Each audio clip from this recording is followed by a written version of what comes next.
Harry two classes में स्वागत है आपका। आज हम लोग पढ़ेंगे राजनीतिक चिंतक में थॉमस हॉब्स को। और यहाँ से क्वेश्चन यदि EP, TGT, PGT, NBS TGT, PGT, KBS TGT, PGT की तैयारी करते हैं तो यहाँ से क्वेश्चन आपके एग्जाम में आने की पूर्णतः संभावना है। तो इस टॉपिक को आप अच्छे से पढ़िए, समझिए और क्वेश्चन प्रैक्टिस को सॉल्व करिए। तो हम सीधे इनकी प्रारंभिक जीवन से शुरुआत करते हैं। तो थॉमस हॉब्स का जो जन्म हुआ था 1588 ईसा पूर्व में हुआ था, 1588 ईस्वी में हुआ था। और मृत्यु कब हुआ था? 1679 ईस्वी में। और इनके एक शिष्य थे कैवेडियस। तो कभी कभी एग्जाम में पूछ दे कि थॉमस हॉब्स के शिष्य कौन थे, तो इनके शिष्य का नाम था कैवेडियस।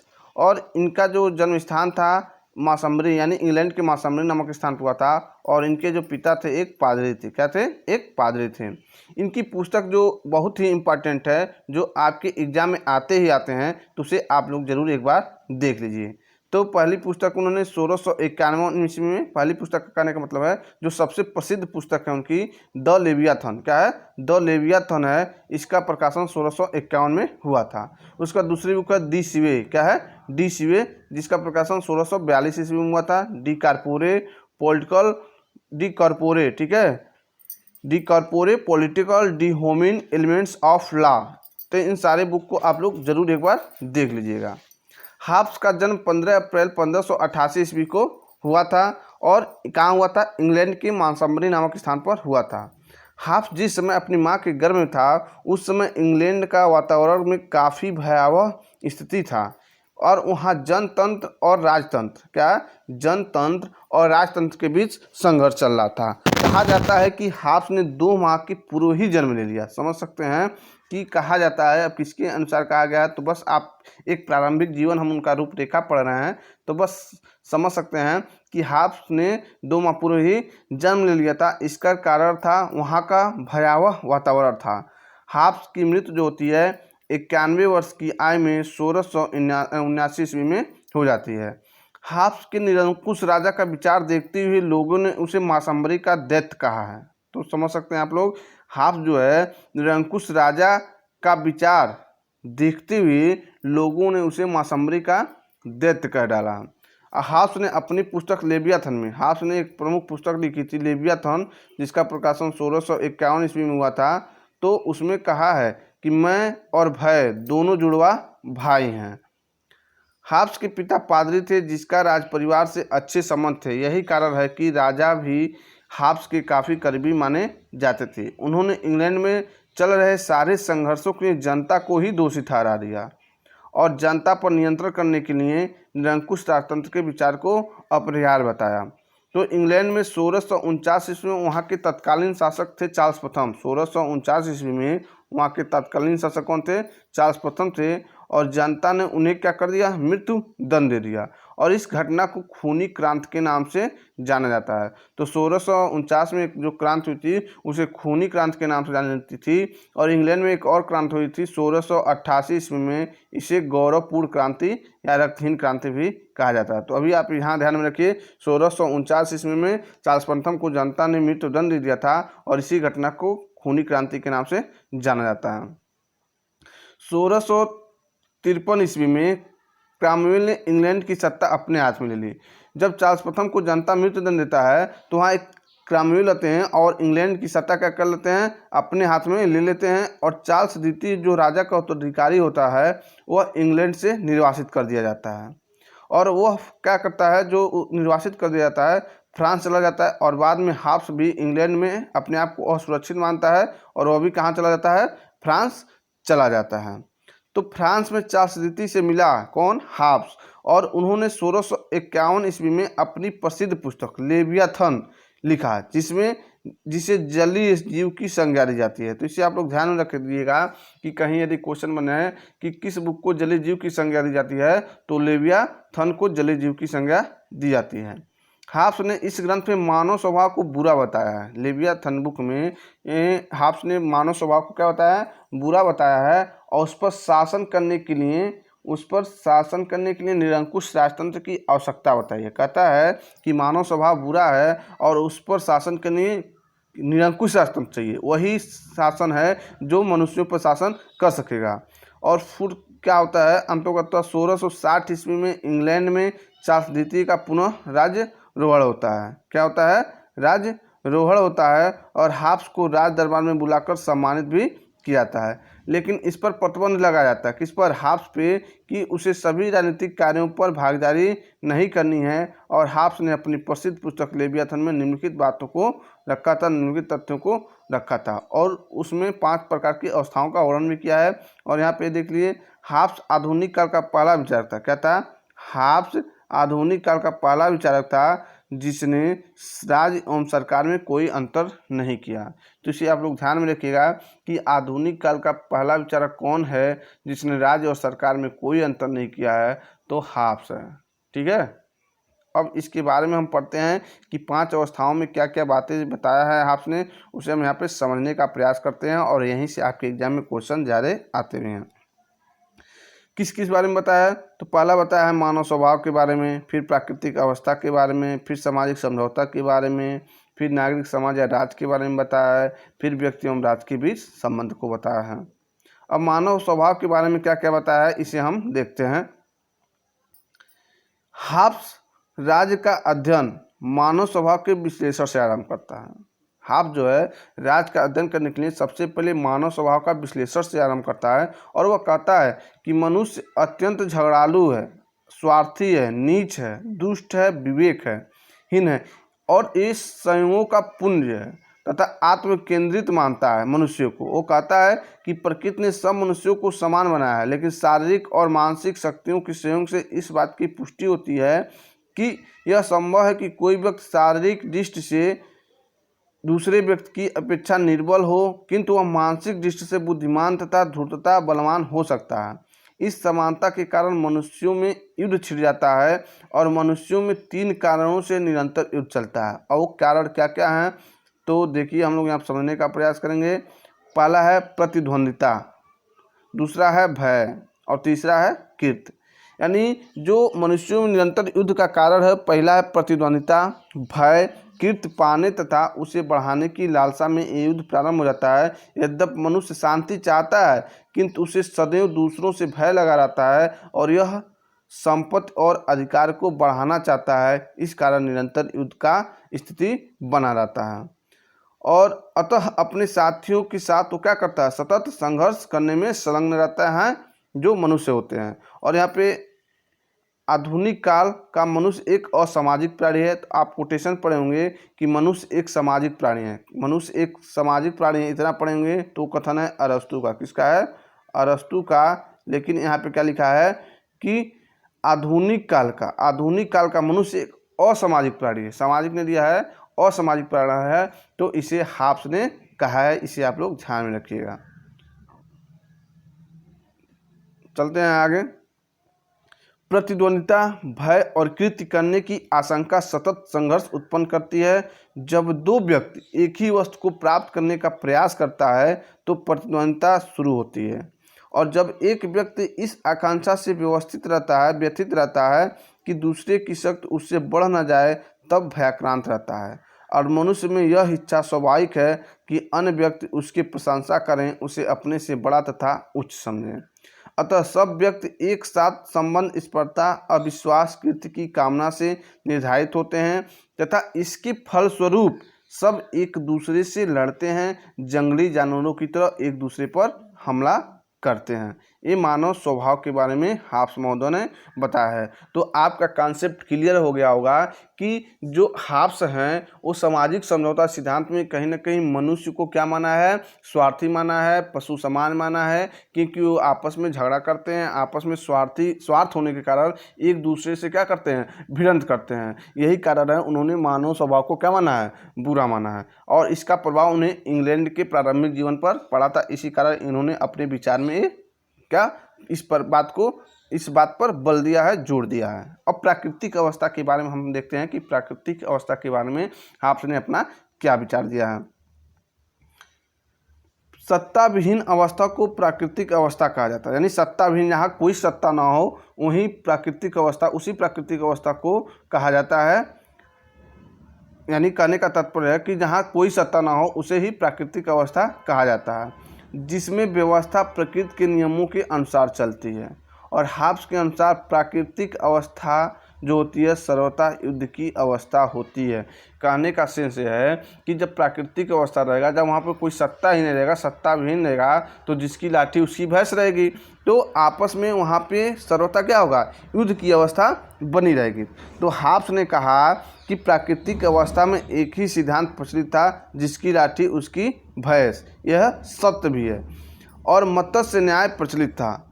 अतः हाब्स के अनुसार प्राकृतिक अवस्था में मानव का जीवन असहाय, क्षणिक, मलिन, दीनहीन और पाशविक था। तो एक कोटेशन भी कल कहीं बनता है कि मानव का जीवन असहाय, क्षणिक और मलिन, दीन और पाशविक था। एक किसका कथन है, तो हाब्स का कथन है। और यहाँ पे एक कोटेशन है, उसे आप लोग देख लीजिए। सामाजिक समझौते का आधार बुद्धि है, भय नहीं है। क्या है, सामाजिक समझौते का आधार बुद्धि है, भय नहीं है, तो हाब्स ने कहा है। तो इसे आप लोग ध्यान में रखिएगा। जो कोटेशन आपको याद है उसे अच्छी बात है, जो नहीं याद है उसे आप एक नोटबुक पे ज़रूर लिखिए और कीवर्ड की सहायता से उसे याद करने की कोशिश करिए और रिवीजन बार बार करिए। आपको कुछ ही समय में आप देखेंगे कि आपको कोटेशन याद हो चुका होगा। तो सामाजिक समझौता का आधार बुद्धि है, भय नहीं, ये कथन हाब्स का है। हाब्स के अनुसार प्राकृतिक अवस्था में रहने वाले मनुष्य को कोई प्राकृतिक अधिकार प्राप्त नहीं है। यानी प्राकृतिक अवस्था में जो मनुष्य रह रहे हैं उन्हें कोई प्राकृतिक अधिकार प्राप्त नहीं है। जीवन के अधिकार के रूप में जो अधिकार विद्यमान हो, वास्तव में वह शक्ति का अधिकारी था।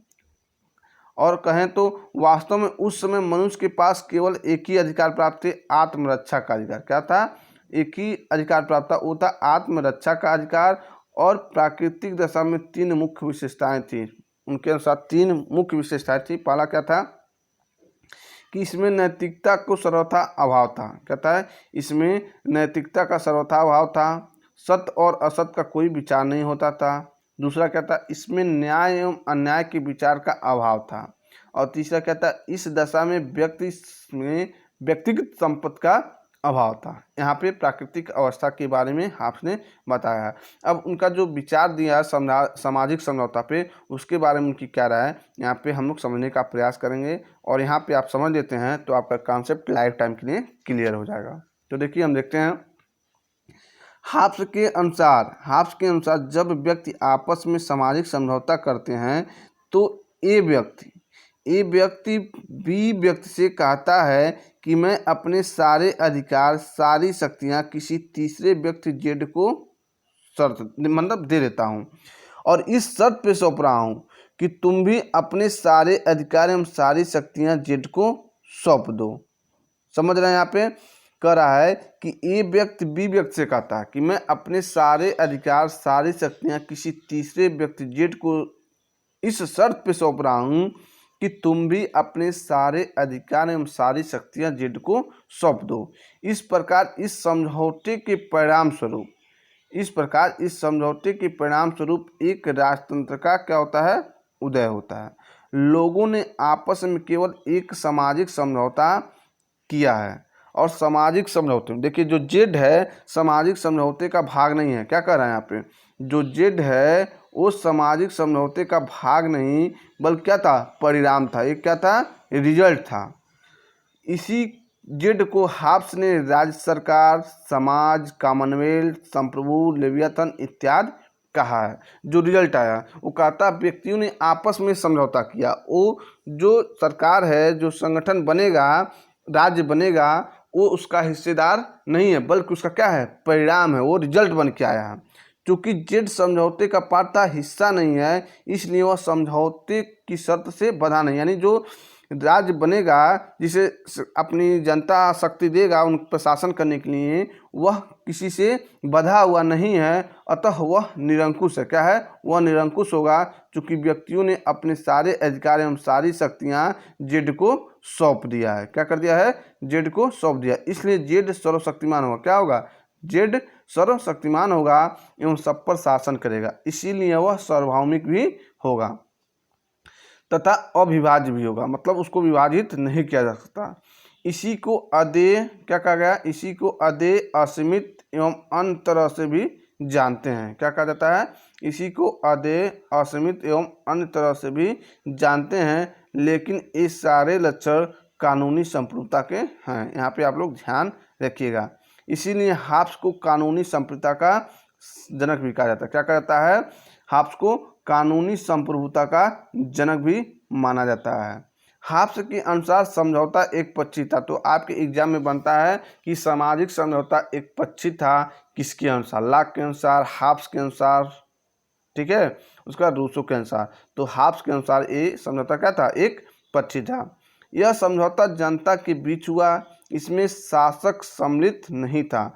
समझौता बिना शर्त है, अर्थात राजा समझौते से क्या है? बाध्य नहीं है। तो इसे आप लोग ध्यान में जरूर रखिएगा। अब नागरिक समाज या राज्य पर या सरकार पर क्या उन्होंने विचार दिया हाब्स महोदय ने, इसे हम यहाँ पे समझने का प्रयास करेंगे। हाब्स ने सामाजिक समझौते के द्वारा समाज, राज्य एवं सरकार तीनों की उत्पत्ति एक साथ मानी। वो कहते हैं कि जब सामाजिक समझौते के द्वारा समाज, राज्य एवं सरकार तीनों की उत्पत्ति एक साथ मानी है और उसने इन तीनों को मिलाकर कॉमनवेल्थ की संज्ञा दी। इन तीनों को सम्मिलित रूप को क्या कहा है? कॉमनवेल्थ। कभी कभी एग्जाम में बनता है कि हाब्स ने कॉमनवेल्थ की जो संज्ञा दी उसमें क्या क्या समाहित है? तो राज्य, समाज और सरकार। तो इसे आप लोग ध्यान में जरूर रखिएगा। आधुनिक काल में हाब्स पहला विचारक है जिसने राज्य और सरकार में कोई अंतर नहीं किया है। हाब्स की सामाजिक समझौते के द्वारा एक निरंकुश राजतंत्र का जन्म होता है। हाब्स ने इसी को लेवियाथन या संप्रभु की आज्ञा शब्द में के रूप में दिया है। हाब्स के अनुसार संप्रभु असीमित क्या है? संप्रभु असीमित, यहाँ पर देखिए क्या लिखा है कि संप्रभु असीमित, अदेय, निरंकुश एवं अहस्तांतरी है, अर्थात राजा जनता की किसी शर्त से बाध्य नहीं है। राज्य की कार्यपालिका, विधायिका तथा न्यायपालिका राजा में समाहित होगी। राजा कानून का निर्माण करेगा, वही व्यवस्था करेगा तथा वही लागू भी करेगा। हाब्स का प्रसिद्ध कथन है, देखिए हाब्स का प्रसिद्ध कथन है, कानून संप्रभुता की आज्ञा है। क्या है? कानून संप्रभुता की आज्ञा है, ये हाब्स का प्रसिद्ध कथन है। अर्थात राजा जनता से टैक्स ले सकता है, उसकी संपत्ति छीन सकता है, उसे मृत्युदंड दे सकता है। राजा द्वारा बनाए गए कानून से ही व्यवस्था का संचालन होगा, लेकिन वह ला राजा पर लागू नहीं होगा। तो देख रहे हैं कितना निरंकुश राजतंत्र के रूप में इन्होंने अपना विचार दिया है। और राज्य और व्यक्ति के बीच में संबंध कैसा है उस पर उन्होंने क्या विचार दिया है, यहाँ हम समझने का प्रयास करते हैं। राज्य और व्यक्ति के बीच के संबंध। हाब्स के अनुसार यद्यपि राजा का विरोध करने की प्रजा को कोई अधिकार प्राप्त तो नहीं है, लेकिन राजा खुद इतना समझदार है, क्योंकि राजा खुद इतना समझदार है कि वह अपने दायित्वों को बखूबी क्या करेगा? निर्वहन करेगा। लेकिन हाब्स कहता है कि अपवाद स्वरूप यदि राजा जनता के प्राणों की रक्षा करने में असमर्थ हो जाए तो राजा स्वयं जनता का प्राण लेते हैं। देखिए आप क्या कर रहा है कि राजा जनता के प्राणों की रक्षा करने में असमर्थ हो जाए तो राजा स्वयं जनता का प्राण ले, तो ऐसी स्थिति में राजा जनता का विरोध कर सकती है। यानी प्राण लेने की स्थिति बन जाए, राजा खुद प्राण लेने लगे, तब प्रजा क्या है? राजा का विरोध कर सकती है। सामाजिक समझौता आत्मरक्षा चाहती है। क्या चाहती है? सामाजिक समझौता आत्मरक्षा चाहती है, यानी आत्मरक्षा का अधिकार चाहती है। ऐसा कहकर उसने राज्य को साधन और व्यक्ति को साध्य बना दिया है। ठीक है, क्या बनाया है? राज्य को साधन और व्यक्ति को साध्य बना दिया है। इतना आप लोग ध्यान में रखिएगा, ये बहुत अच्छी लाइन है और क्वेश्चन यहीं से सारे शुरुआत होते हैं। तो सामाजिक समझौता आत्मरक्षा का अधिकार चाहती है और ऐसा कहकर क्या है? और ऐसा कहकर उसने राज्य को साधन और व्यक्ति को साध्य बना दिया है। इसी प्रकार हाब्स व्यक्तिवाद का प्रथम सूचक बन गया। व्यक्ति को साध्य बनाते ही वो क्या बन जाता है? व्यक्तिवाद का प्रथम सूचक बन जाता है। और हाब्स आधुनिक राजनीति का पहला विचारक है जिसने धर्मनिरपेक्ष राज्य और निरंकुशता को वैज्ञानिक आधार प्रदान किया है। हाब्स ने चर्च को राज्य के अधीन कर दिया, यानी हाब्स ने चर्च को भी राज्य के अधीन कर दिया और एक शक्तिशाली एवं निरंकुश राजा की आवश्यकता इसलिए महसूस किया क्योंकि मानव का स्वभाव जो था अच्छा नहीं था। हाब्स ने राज्य को सारे प्रतिबंधों से मुक्त कर दिया तथा इसे असीमित एवं निरंकुश बताया। हाब्स का यह दृष्टिकोण भौतिकवादी था। अब यहाँ से क्या मेन पॉइंट निकल के आ रहे हैं, प्राकृतिक अधिकार और प्राकृतिक नियम के बारे में उन्होंने क्या बताया, इसे हम यहाँ पे समझते हैं। तो प्राकृतिक अधिकार एवं प्राकृतिक नियम, हाब्स के अनुसार प्राकृतिक अधिकार से अभिप्राय वे अपने जीवन के संरक्षण के लिए मनुष्य को कोई भी कार्य करने के लिए स्वतंत्र होना। यानी प्राकृतिक अधिकार है कि अपने जीवन के संरक्षण यानी सुरक्षा के लिए मनुष्य को कोई भी कार्य करने के लिए स्वतंत्र होना। वह अपने जीवन को बनाए रखने के लिए किसी को लूटने, पीटने या जान से मार डालने के लिए पूरी तरह से स्वतंत्रता रखता हो, इसके बारे में उन्होंने बताया है। और टी.एच. हेक्सले ने ऐसे अधिकार को शेर अधिकार की उपाधि या शेर का अधिकार कहा है। तो कभी कभी एग्जाम में बन जाए कि हाब्स ने जो प्राकृतिक अधिकार दिया है उस अधिकार को टी.एच. हेक्सले ने क्या कहा है, तो शेर का, ऐसे अधिकार को क्या कहा है, शेर का अधिकार के रूप में विभूषित किया गया है। हाब्स ने विविध प्रकार के प्राकृतिक नियमों की चर्चा की है। क्या है, विविध प्रकार के प्राकृतिक नियमों की चर्चा की है और इनमें से 3 मुख्य है जिसे हम यहाँ पे देखते हैं। व्यक्ति को शांति स्थापित करने का प्रयत्न करना चाहिए, यानी व्यक्ति को शांति स्थापित करने का प्रयत्न करना चाहिए। प्रत्येक व्यक्ति को शांति स्थापना के लिए तथा व्यक्तिगत सुरक्षा की दृष्टि से अपने सभी अधिकारों का परित्याग करने के लिए प्रस्तुत रहना चाहिए, बशर्ते अन्य व्यक्ति भी ऐसा करने के लिए सहमत हो। ये दूसरा पॉइंट होगा। तीसरा पॉइंट क्या है, व्यक्ति को समझौते का पालन करना चाहिए। ये आपका तीसरा पॉइंट हो गया। नेक्स्ट देखते हैं। देखिए, जो हाब्स हैं उनकी आलोचना और प्रशंसा कुछ लोग किए हैं। तो ओक्साट एवं सेवाइन क्या है, ओक्साट एवं सेवाइन हाब्स की प्रशंसा की हैं। क्या किए हैं, ओक्साट एवं सेवाइन ने हाब्स की प्रशंसा की है। जबकि एक हैं क्लेरेंडर और सी.ई. वाहन। क्या है, क्लेरेंडर, ये हैं देखिए क्लेरेंडर हैं, और एक हैं सी.ई. वाहन। सी.ई. वाहन ये क्या करते हैं, हाब्स की आलोचना करते हैं। तो कभी एग्जाम में बहुत सारे क्वेश्चन बने हुए हैं, उनकी आलोचना कौन करता है या बुक पे उन्होंने कमेंट किया, अभी हम लोग नीचे देखेंगे। तो ओक्साट एवं सेवाइन जो हैं हाब्स की प्रशंसा किए हैं, जबकि क्लेरेंडर और सी.ई. वाहन ने क्या किया है, उनकी आलोचना किया है। हाब्स की समीक्षा हम करते हैं। हाब्स के सबसे बड़े आलोचक में क्लेरेंडम, जबकि सबसे बड़े आलोचक ओक्साट हैं। सबसे बड़े समर्थक यहाँ देख लीजिए, हाब्स के सबसे बड़े आलोचक जो हैं क्लेरेंडम है या क्लेरेंडर हैं, और सबसे बड़े समर्थक जो हैं ओक्साट महोदय हैं। और सेवाइन ने भी हाब्स की प्रशंसा की है, साथ में ओक्साट के साथ सेवाइन ने भी प्रशंसा की है, जबकि सी.ई. वाहन जो भी मैं नाम बताया हूँ उन्होंने आलोचना किया। तो ऐसे आप लोग देखिए, ओक्साट और सेवाइन ने हाब्स की प्रशंसा की है और क्लेरेंडम और सी.ई. वाहन ने उनकी आलोचना की है। हाब्स ने आलोचना करते हुए हाब्स की आलोचना करते हुए क्लेरेंडर महोदय ने लिखा है कि लेवियाथन क्रामवेल की चापलूसी में लिखा गया ग्रंथ है। बहुत ही इंपॉर्टेंट लाइन है, इसे आप लोग जरूर देखिएगा, लिख भी लीजिएगा। क्लेरेंडर ने कहा है कि लेवियाथन क्रामवेल की चापलूसी में लिखा गया ग्रंथ है। किसने लिखा है, क्लेरेंडर ने। क्लेरेंडर ने लेवियाथन की प्रति को जलाते हुए कहा है कि इस पुस्तक में जितना राजद्रोह एवं अधार्मिकता भरी है उतनी अन्य किसी पुस्तक में शायद ही हो या नहीं हो। तो इस लाइन को, दोनों कोटेशन को आप लिख लीजिए, देख लीजिए, दोनों ही बहुत इंपॉर्टेंट लाइन है और एग्जाम में क्वेश्चन आना एकदम लाजमी है। ठीक है, नेक्स्ट चलते हैं। इसके विपरीत ओक्साट ने लेवियाथन की प्रशंसा करते हुए लिखा है कि लेवियाथन जो है राजनीतिक दर्शन की सर्वश्रेष्ठ कृत है। लेवियाथन, ओक्साट ने क्या लिखा है कि लेवियाथन राजनीतिक दर्शन की सर्वश्रेष्ठ कृति है। तो विचारकों ने अपने अपने मतानुसार इन्होंने अपना अपना कोटेशन लिखा है। तो कोटेशन हमें याद करना पड़ेगा क्योंकि एग्जाम में क्वेश्चन यहाँ से बनता है, तो याद कर लीजिएगा। लेवियाथन राजनीतिक दर्शन की सर्वश्रेष्ठ कृति है। तलवार के बगैर समझौता निःशब्द है। क्या है, तलवार के बगैर समझौता निःशब्द है, हाब्स महोदय ने कहा है।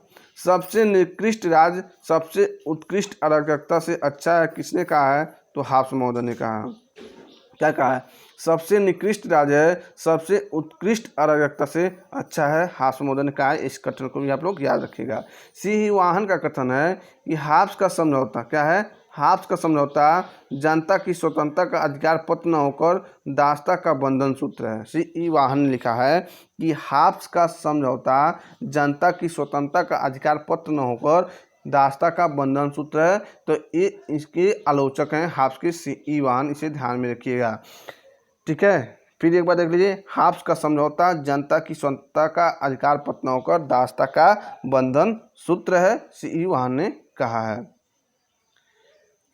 ये लास्ट पॉइंट है यहाँ का। उकसाट ने वही कोटेशन एक राजनीतिक दर्शन की सर्वश्रेष्ठ की थे, किसका कथन है, तो उकसाट महोदय का है। सबसे निकृष्ट राज सबसे उत्कृष्ट अराजकता से अच्छा है, तो हाब्स महोदय ने कहा है। तो कोटेशन को आप बार बार रटिए, कोई कीवर्ड ढूंढिए और उसे आसानी से याद को रिलेट करने की कोशिश करिए, जिससे आसानी से आपको याद हो जाए दोस्तों। ठीक है, तो वीडियो आपको अच्छा लगा हो तो वीडियो को अधिक से अधिक शेयर करिए और चैनल को सब्सक्राइब करने के बाद बगल में क्या करिए, बेल आइकन को दबा लीजिए, जिससे अगली वीडियो का नोटिफिकेशन आपको जल्दी प्राप्त हो दोस्तों। जय हिंद, जय भारत।